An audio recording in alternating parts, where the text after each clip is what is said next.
আমি প্রথমে বলে রাখি, কেউ মন খারাপ করবে না, কেউ কষ্ট পাবেন না। কালকা যে খানকির পোলারা কালকা যে খেলাটা খেললো পাকিস্তানের সাথে, যে কালকে খানকির পোলাটা খেলাটা খেললো, এই খেলাটা কি হইছে কোন? খেলাটা হয়েছে 125 রানের টার্গেট দিছে, এই জায়গায় এরা 10 ওভারে অল আউটের সম্ভাবনা।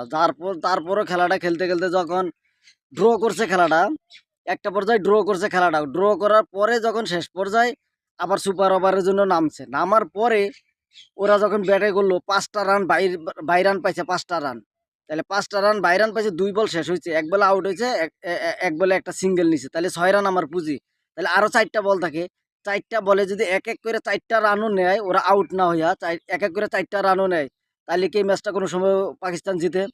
পাকিস্তান জিতে না। এই জন্য মাদা চোদেরা বলবো যে, খানকার ফলারা বলবো যে এরার পুষ্টি মারা দরকার। এমন মানে মুখ খারাপ আমি করতে চাই না বন্ধুরা, মুখ খারাপ করতে চাই না, কিন্তু মুখটা খারাপ আমার হয়ে যায়। এই খানকির পোলারার মানে কি কমু না কমু, এই খানকির পোলারা যদি 2 মাস 4 মাসের স্যালারি কাটে, তাহলে এই খানকির পোলা এই কাজটা থেকে বিরত হইব।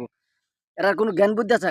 বিশ্বের যত বড় কোর্স নিয়ে আসুক, যত বড় কোর্স নিয়ে আসুক, এই খানকির পোলারা যদি ঠিক মতো না খেলে, খেলতে যদি না পারে, সার্ভিস যদি না দিতে পারে, কোর্সে খেলা দিব, তার বাপে খেলা দিব।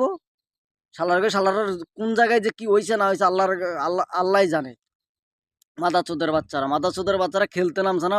বাঙালি জাতির বাঙালি জাতি প্রত্যেকটা খেলার সময় আবেগ নিয়ে খেলা করে, আবেগ নিয়ে খেলা দেখতে যায় ওই জায়গা থেকে কাইন্দা কাইটা আসা লাগে। মাদারচোদের বাচ্চারা এমন খেলা খেলে, এদেরকে কি করা উচিত? পুরা বাংলাদেশ টিমকে ধ্বংস করে দিছে, বাংলাদেশের বদনাম নিয়ে আইছে। শালার করে শালা।